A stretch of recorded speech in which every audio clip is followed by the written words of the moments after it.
नमस्कार दोस्तों, स्वागत है आपका हमारे चैनल कंप्लायंस गुरु पे और मैं आपकी दोस्त हिमाद्री। आज हम आए हैं कुछ इम्पॉर्टेंट टॉपिक पे डिस्कशन करने के लिए। जैसे कि आपको पता है कि लॉकडाउन धीरे धीरे ओपन किया जा रहा है और उसका नाम बदल के अनलॉक 1 कर दिया गया है। तो अगर अभी हम कोरोना की मौजूदा स्थिति के बारे में बात करें तो कोरोना भी गया नहीं है और शायद ये इतनी जल्दी जाने के मूड में भी नहीं है। तो इम्पॉर्टेंट ये है कि हमें इसके साथ रहना सीखना होगा, इसकी आदत डालनी होगी और अवेयर रह के चलना होगा। अब इन द मीन टाइम 2-3 महीने से लॉकडाउन कंटिन्यूड है, सारे बिजनेसेस ठप हो गए हैं, स्टाफ को सैलरी देनी है, रेंट देना है और ये सारी दिक्कतें सारे एक एंटरप्रेन्योर के सामने हैं, जिनके अपने बिजनेसेस हैं उनके सामने हैं। तो दिक्कतें तो हैं, बट एक अच्छा एंटरप्रेन्योर वही है जो अपॉर्चुनिटीज़ जो चैलेंजेस में भी अपॉर्चुनिटीज़ ढूंढ ले। तो इसी बारे में हम बात करने के लिए आज जुड़े हैं कि क्या किया जा सकता है, कैसे हम अपने चैलेंजेस भरे इन मुश्किल समय को एक अच्छे अवसर में बदल सकें। दोस्तों, आपको पता ही होगा कि हमारे माननीय प्रधानमंत्री जी ने आत्मनिर्भर भारत का आह्वान किया है। आत्मनिर्भर भारत, अगर हम इसे डिकोड करें, इस टर्म को डिकोड करें, तो आत्मनिर्भर होने का मतलब है स्वावलंबी होना, अपने देश को इस मकाम पे पहुंचा देना जहां हमें बाहर से ज़्यादा कुछ आयात करने की ज़रूरत ना पड़े। डेफिनेटली जो रिसोर्सेज बाहर से नीडेड होंगे उन्हीं का, बट कहते हैं अगर ऐसे समझिए तो हमारे एक्सपोर्ट्स ज़्यादा हों और इम्पोर्ट्स कम हों।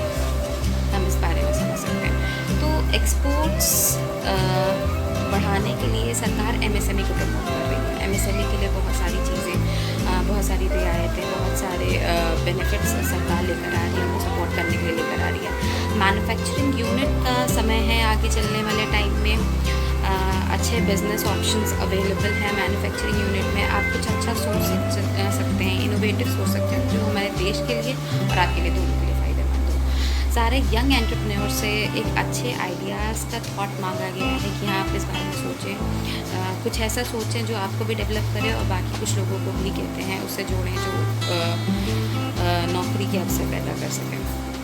तो एक आपने दोस्तों ये भी देखा होगा कि in the recent times lockdown के टाइम में डिजिटाइजेशन का हमने बहुत प्रयोग किया है। इवन बच्चों की पढ़ाई वो भी ई पोर्टल के थ्रू हो रही है। लोगों ने व्हाट्सएप का यूज़ किया, यूट्यूब का यूज़ किया और आने वाले समय में अगर हम समझें तो इसमें बहुत ग्रोथ है, बहुत स्कोप है। शायद आने वाले समय में यही रह जाएगा कि ई पोर्टल के थ्रू पढ़ाइयाँ होंगी।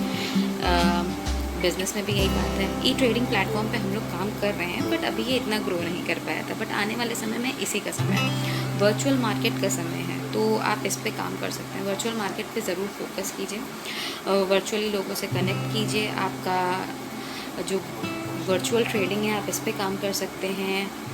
आप आने वाले समय में एक्सपोर्ट्स का बहुत अच्छा कारोबार हो सकता है, आप इस पे सोच सकते हैं। तो ये कुछ चीज़ें हैं जिसको आप दिमाग में रख के अच्छे काम कर सकते हैं। आप रीडिस्कवर कीजिए, रीथिंक कीजिए एंड बाउंस बैक दीजिए।